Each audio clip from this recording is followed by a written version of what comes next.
I have so many things to say, and I hope I don't take too long to say them to you.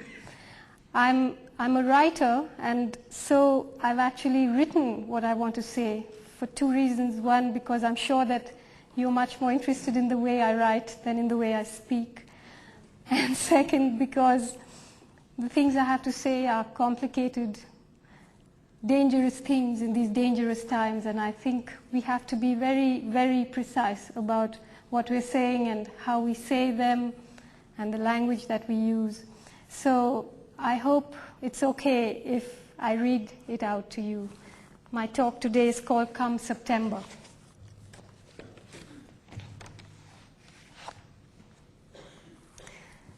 Writers imagine that they cull stories from the world. I'm beginning to believe that vanity makes them think so, that it's actually the other way around. Stories cull writers from the world. Stories reveal themselves to us, the public narrative, the private narrative. They colonize us, they commission us, they insist on being told.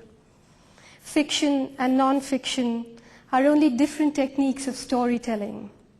For reasons that I don't fully understand, fiction dances out of me, and non-fiction is wrenched out by the aching, broken world I wake up to every morning. The theme of much of what I write, fiction as well as non-fiction, is the relationship between power and powerlessness, and the endless circular conflict they're engaged in. John Berger, that most wonderful writer, once wrote, "Never again will a single story be told as though it's the only one." There can never be a single story. There are only ways of seeing. So when I tell a story, I tell it not as an ideologue who wants to pit one absolutist ideology against another, but as a storyteller who wants to share her way of seeing. Though it might appear otherwise, my writing is not really about nations and histories. It's about power, about the paranoia and ruthlessness of power, about the physics of power. I believe that the accumulation of vast, unfettered power by a state or a country, a corporation or an institution, or even an individual, a spouse, a friend, a sibling, regardless of ideology, results in excesses such as the ones I will recount here. Living as I do, as millions of us do, in the shadow of the nuclear holocaust that the governments of India and Pakistan keep promising their brainwashed citizenry, and in the global neighborhood of the war against terror, what President Bush rather biblically calls the task that never ends. I find myself thinking a great deal about the relationship between citizens and the state. In India, those of us who have expressed views on nuclear bombs, big dams, corporate globalization, and the rising threat of communal Hindu fascism, views that are at variance with the Indian governments, are branded anti-national. While this accusation doesn't fill me with indignation, it's not an accurate description of what I do or how I think. Because an anti-national is a person who is against his or her own nation and by inference is pro some other one. But it isn't necessary to be anti-national to be deeply suspicious of all nationalism, to be anti-nationalism. Nationalism of one kind or another was the cause of most of the genocide of the 20th century. Flags are bits of colored cloth that governments use first to shrink wrap people's brains and then as ceremonial shrouds to bury the dead.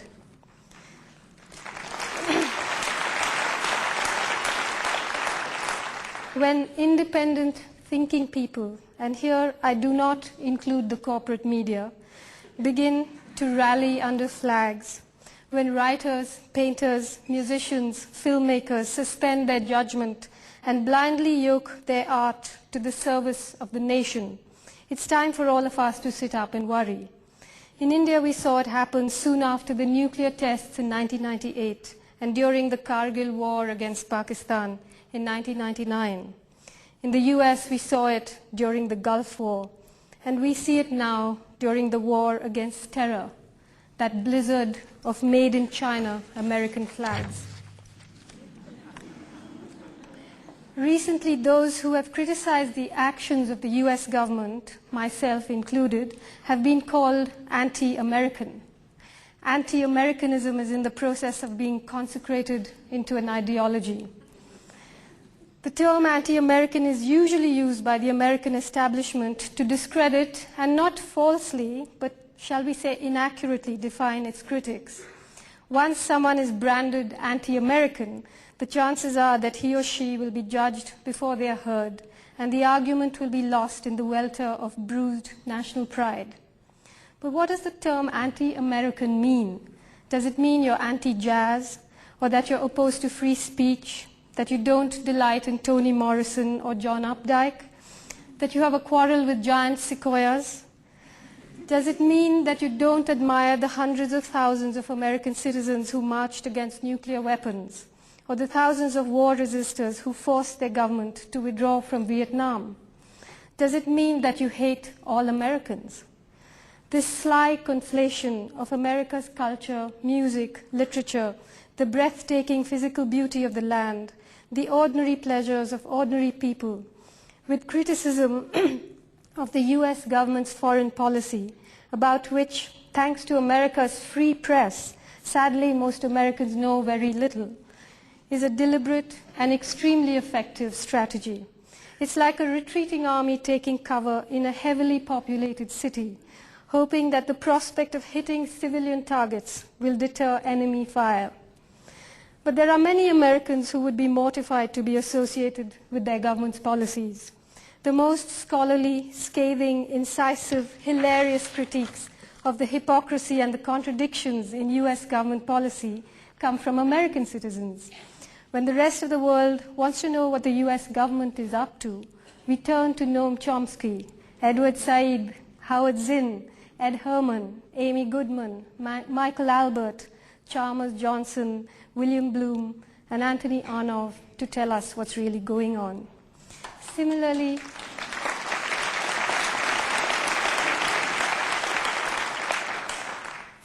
in India, not hundreds but millions of us would be ashamed and offended if we were in any way implicated with the present Indian government's fascist policies, which, apart from the perpetration of state terrorism in the Valley of Kashmir in the name of fighting terrorism, have also turned a blind eye to the recent state-supervised pogrom against Muslims in Gujarat. It would be absurd to think that those who criticize the Indian government are anti-Indian, although the government itself never hesitates to take that line. It is dangerous to cede to the Indian government or the American government, or anyone for that matter, the right to define what India or America are or ought to be. To call someone anti-American, indeed to be anti-American, or for that matter, anti-Indian or anti-Timbuktuan, is not just racist, it's a failure of the imagination. An inability to see the world in terms other than those the establishment has set out for you. If you're not a Bushi, you're a Taliban. If you don't love us, you hate us. If you're not good, you're evil. If you're not with us, you're with the terrorists. Last year, like many others, I too made the mistake of scoffing at this post-September 11 rhetoric, dismissing it as foolish and arrogant. But I realized that it's not foolish at all. It's actually a canny recruitment drive for a misconceived, dangerous war. Every day I'm taken aback at how many people believe that opposing the war in Afghanistan amounts to supporting terrorism or voting for the Taliban. Now that the initial aim of the war, capturing Osama bin Laden, dead or alive, seems to have run into bad weather, the goalposts have been moved. It's being made out the whole point of the war was to topple the Taliban regime and liberate Afghan women from their burqas. We are being asked to believe that the US Marines are actually on a feminist mission.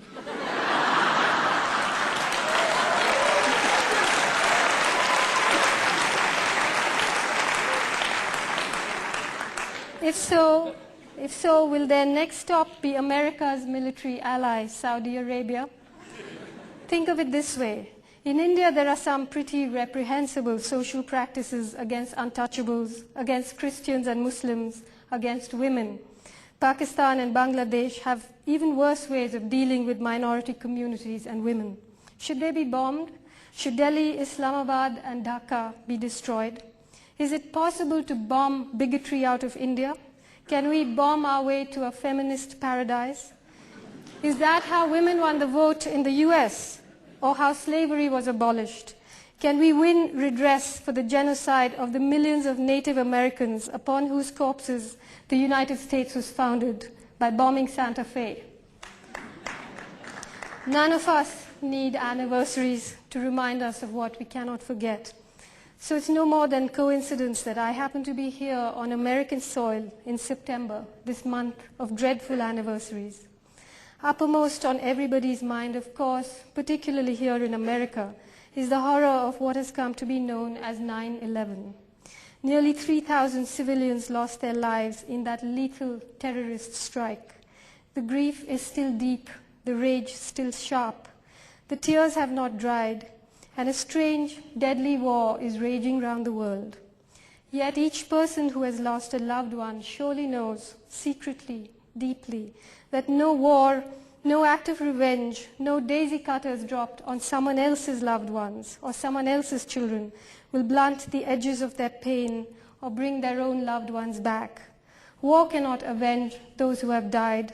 War is only a brutal desecration of their memory. To fuel yet another war, this time against Iraq, by cynically manipulating people's grief, by packaging it for TV specials sponsored by corporations selling detergent and running shoes, is to cheapen and devalue grief, to drain it of meaning. What we are seeing now is a vulgar display of the business of grief, the commerce of grief, the pillaging of even the most private human feelings for political purpose. It is a terrible, violent thing for a state to do to its people.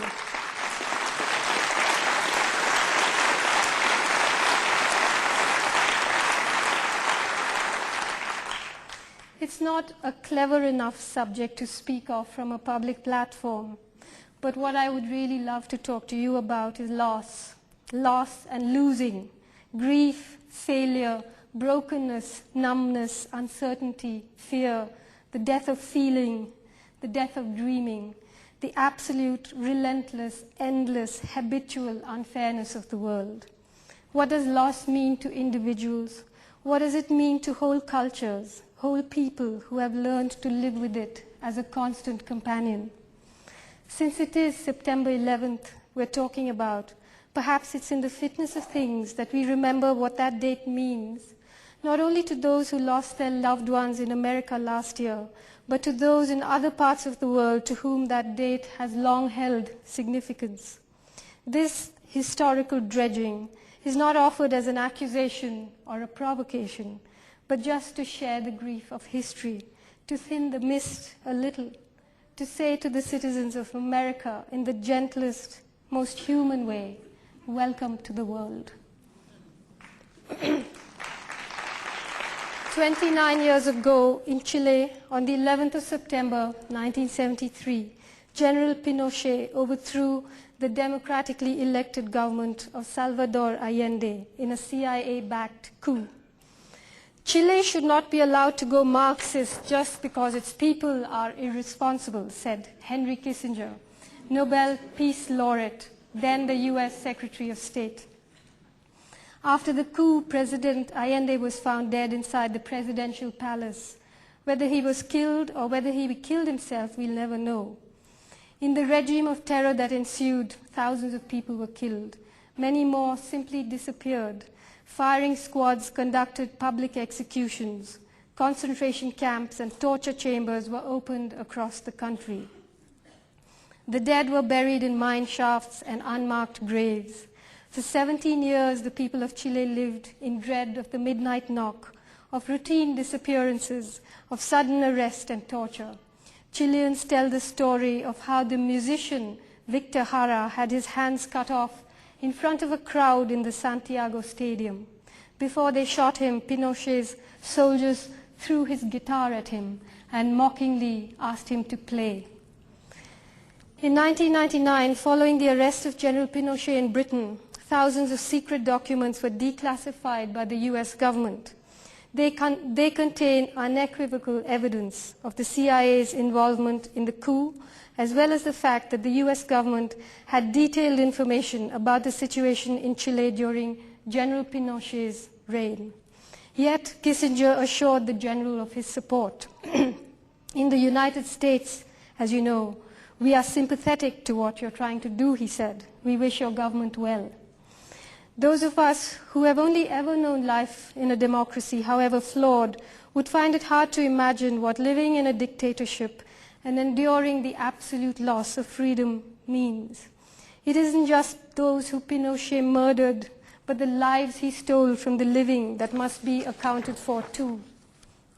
Sadly, Chile was not the only country in South America to be singled out for the US government's attentions.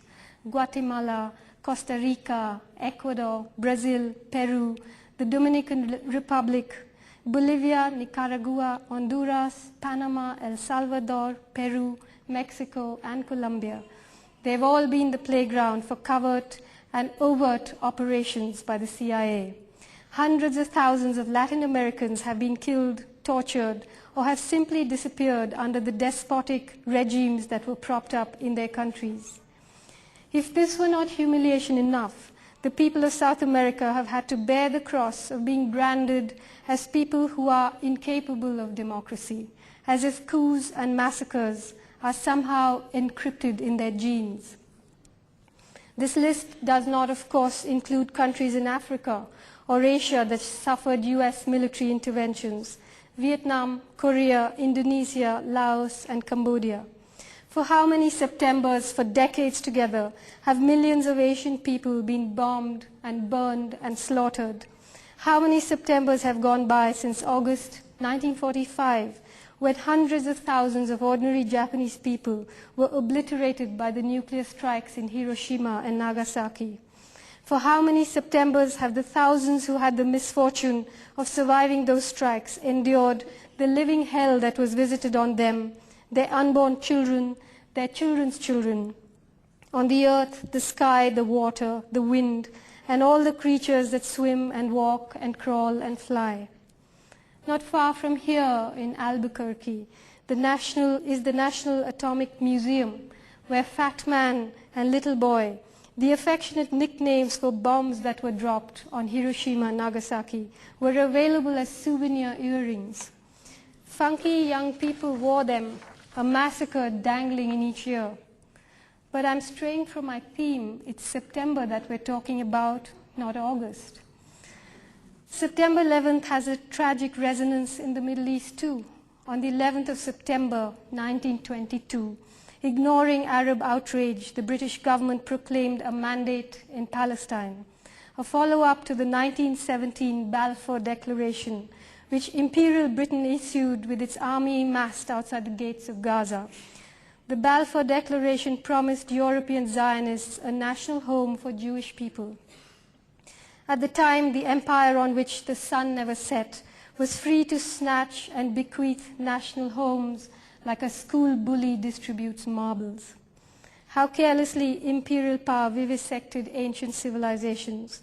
Palestine and Kashmir are Imperial Britain's festering, blood-drenched gifts to the modern world. Both are fault lines in the raging international conflicts of today.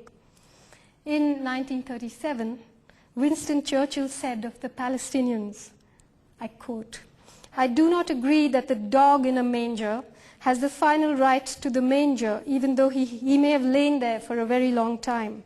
I do not admit that right. I do not admit, for instance, that a great wrong has been done to the Red Indians of America or the black people of Australia. I do not admit that a wrong has been done to these people by the fact that a stronger race, a higher grade race, a more worldly wise race, to put it that way, has come in and taken their place."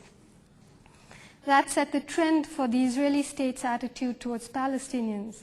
In 1969, Israeli Prime Minister Golda Meir said, "Palestinians do not exist." Her successor, Prime Minister Levi Eshkol, said, "What are Palestinians?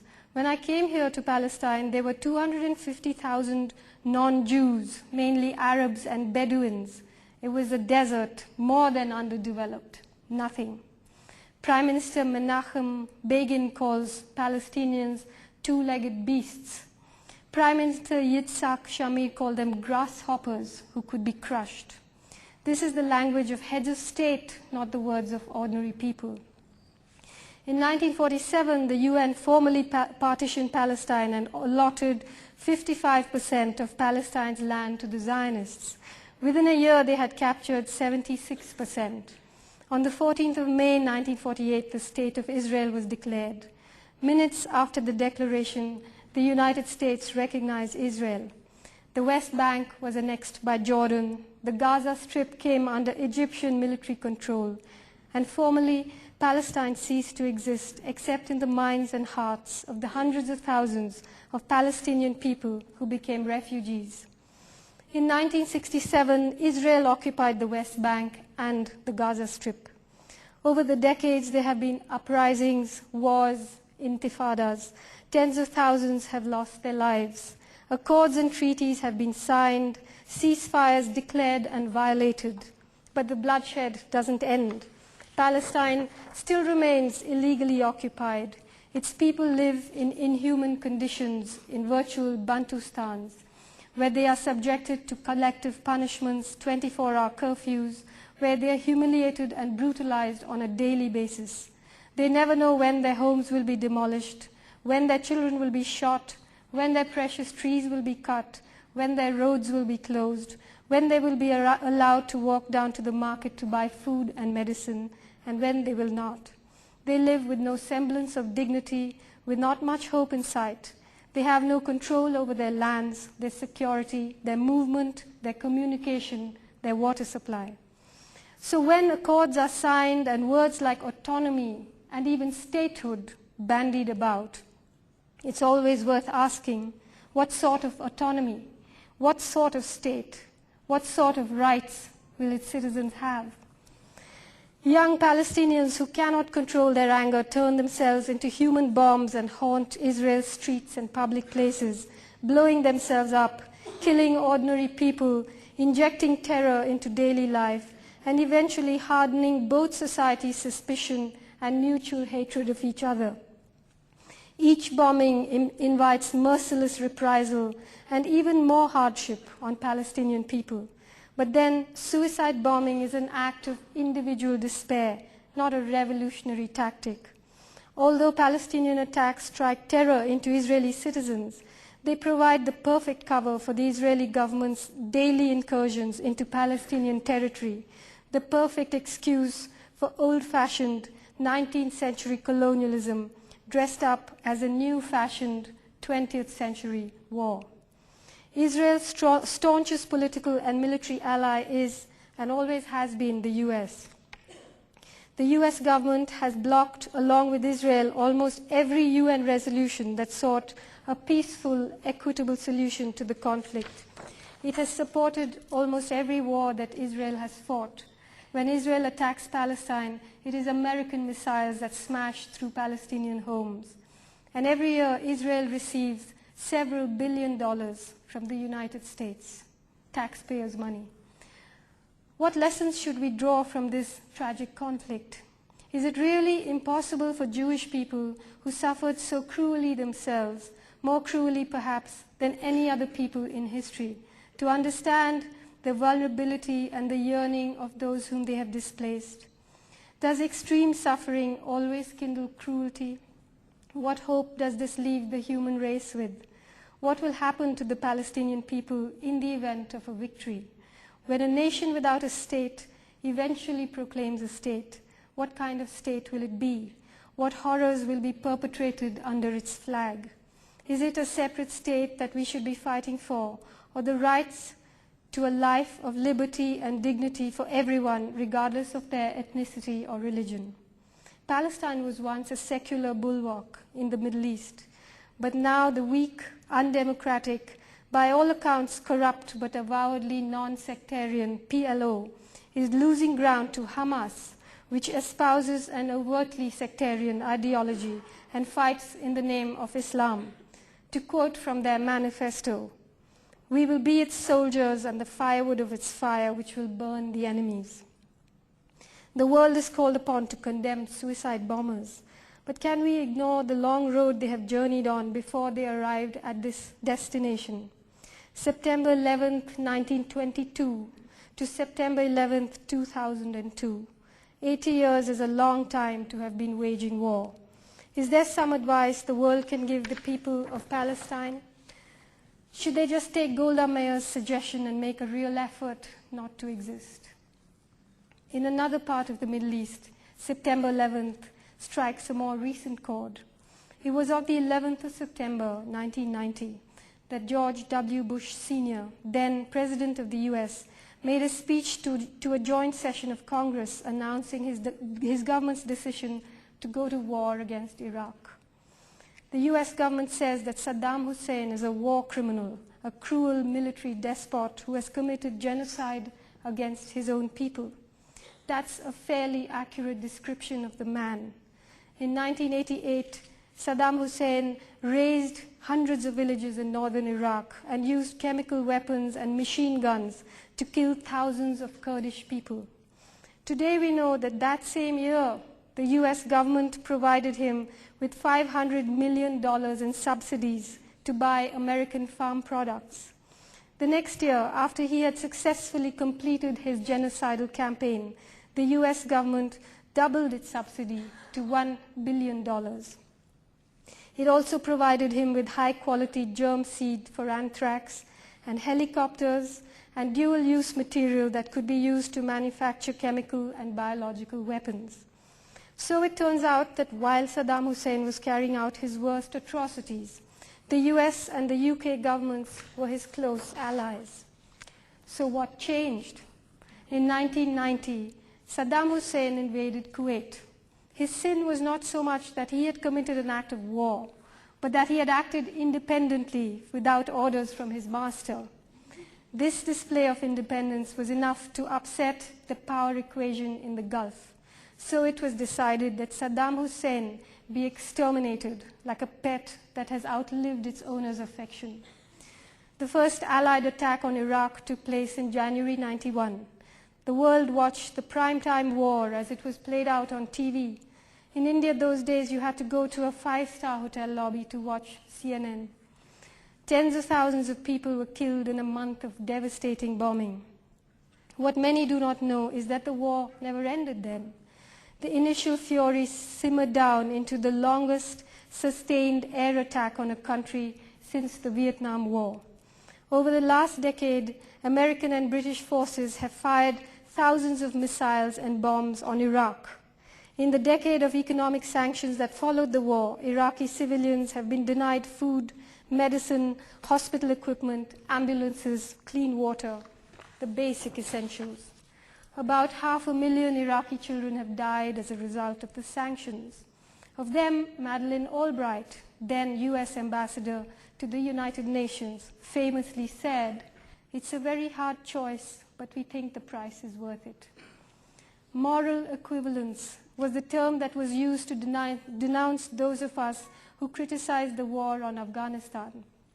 Madeleine Albright cannot be accused of moral equivalence. What she said was just straightforward algebra. A decade of bombing has not managed to dislodge Saddam Hussein, the beast of Baghdad. Now, almost 12 years on, President George Bush Jr. has ratcheted up the rhetoric once again. He's proposing an all-out war whose goal is nothing short of a regime change. The New York Times says that the Bush administration is, quote, following a meticulously planned strategy to persuade the public, the Congress, and the allies of the need to confront the threat of Saddam Hussein.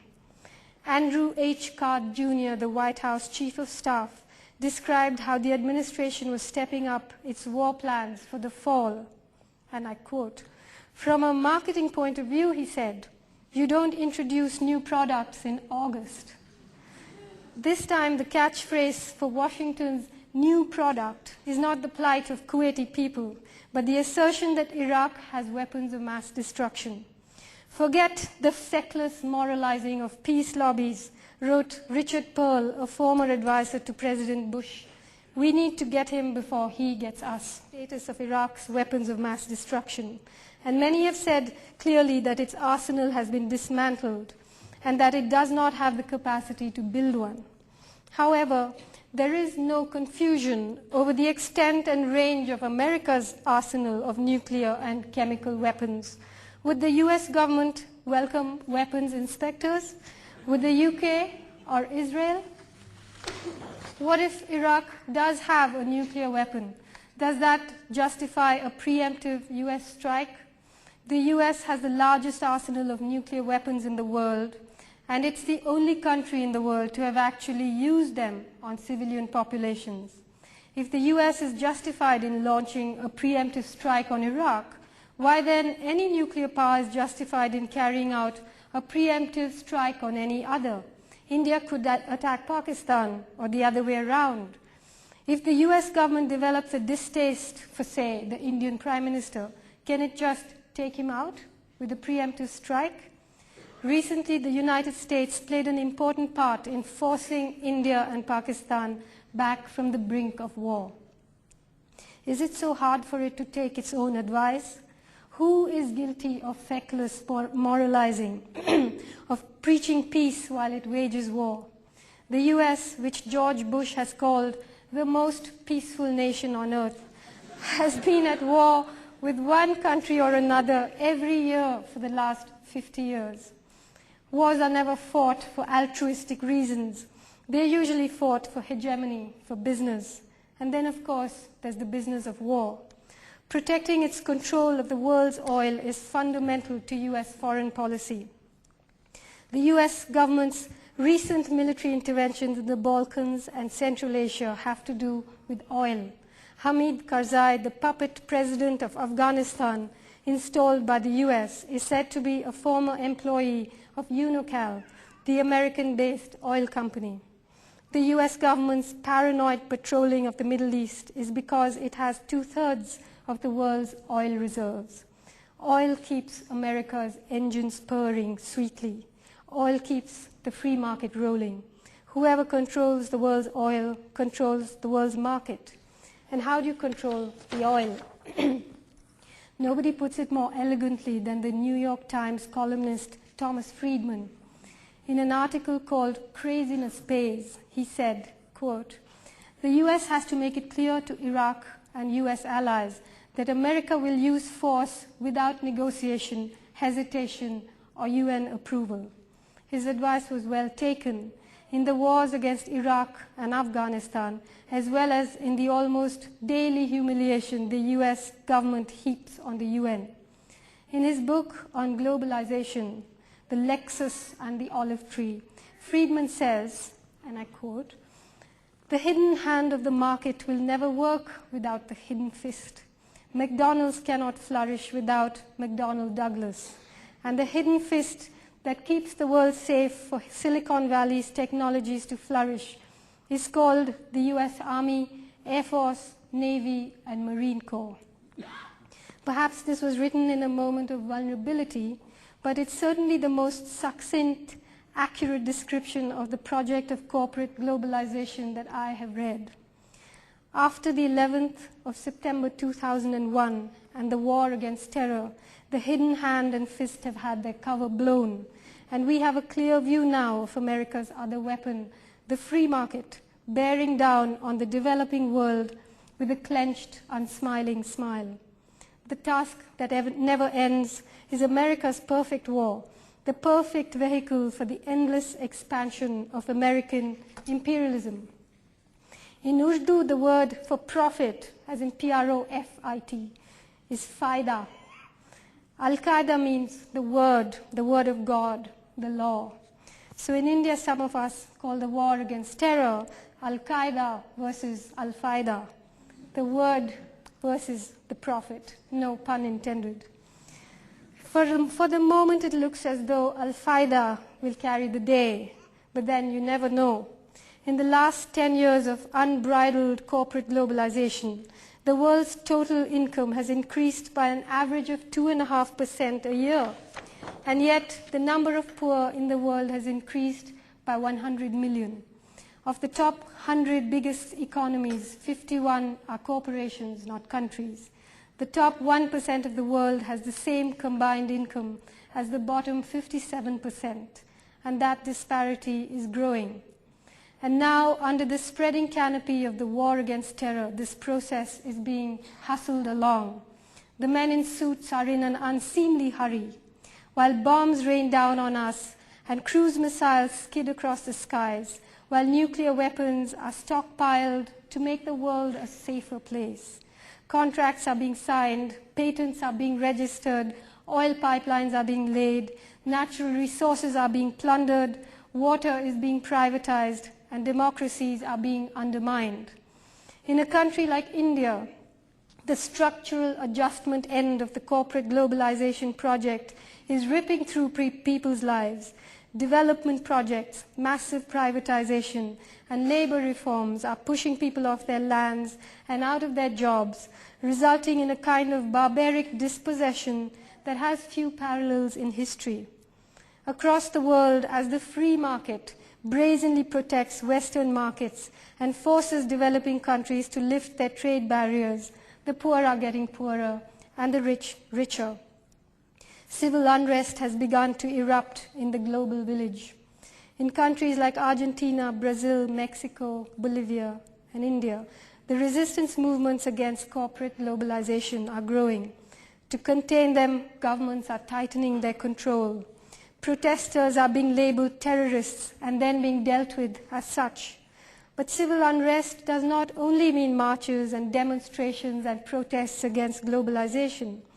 Unfortunately, it also means a desperate downward spiral into crime and chaos and all kinds of despair and disillusionment, which, as we know from history and from what we see unspooling before our eyes, gradually becomes a fertile breeding ground for terrible things: cultural nationalism, religious bigotry, fascism, and, of course, terrorism. All these march arm in arm with corporate globalization. There is a notion gaining credence that the free market breaks down national barriers and that corporate globalization's ultimate destination is a hippie paradise where the heart is the only passport and we all live happily together inside a John Lennon song. Imagine there's no country. But this is a canard. What the free market undermines is not national sovereignty, but democracy. As the disparity between the rich and poor grows, the hidden fist has its work cut out for it. Multinational corporations on the prowl for sweetheart deals that yield enormous profits cannot push through those deals and administer those projects in developing countries without the active connivance of state machinery, the police, the courts, sometimes even the army. Today, corporate globalization needs an international confederation of loyal, corrupt, preferably authoritarian governments in poorer countries to push through unpopular reforms and quell the mutinies. It needs a press that pretends to be free. It needs courts that pretend to dispense justice. It needs nuclear bombs, standing armies, sterner immigration laws, and watchful coastal patrols to make sure that it's only money, goods, patents, and services that are being globalized, not the free movement of people, not a respect for human rights, not international treaties on racial discrimination, or chemical and nuclear weapons, or greenhouse gas emissions, climate change, or, God forbid, justice.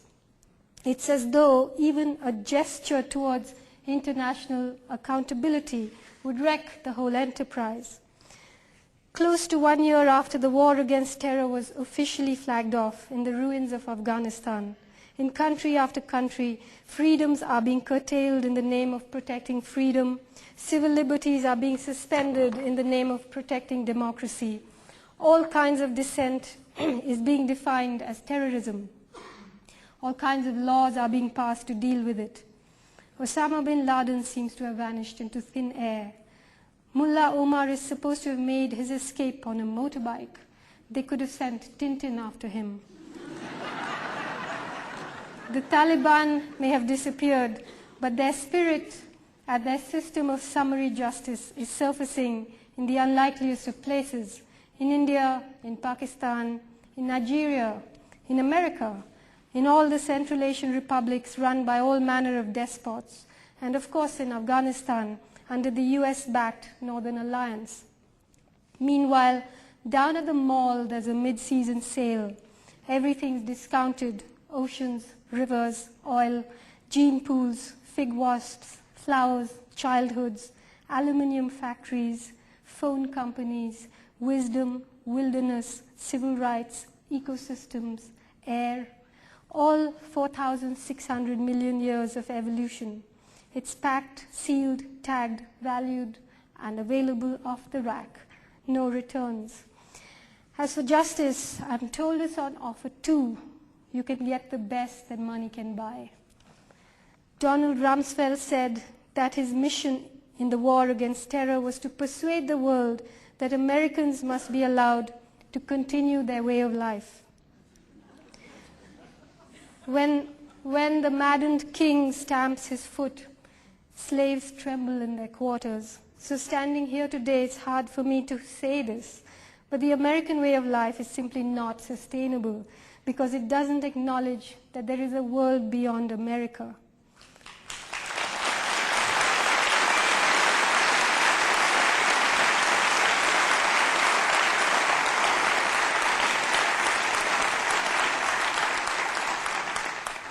But fortunately, power has a shelf life. When the time comes, maybe this mighty empire will, like others before it, overreach itself and implode from within. It looks as though structural cracks have already appeared. As the war against terror casts its net wider and wider, America's corporate heart is hemorrhaging. For all the endless, empty chatter about democracy, today the world is run by three of the most secretive institutions in the world: the International Monetary Fund, the World Bank, and the World Trade Organization, all three of which in turn are dominated by the US. Their decisions are made in secret. The people who head them are appointed behind closed doors. Nobody really knows anything about them, their politics, their beliefs, their intentions. Nobody elected them.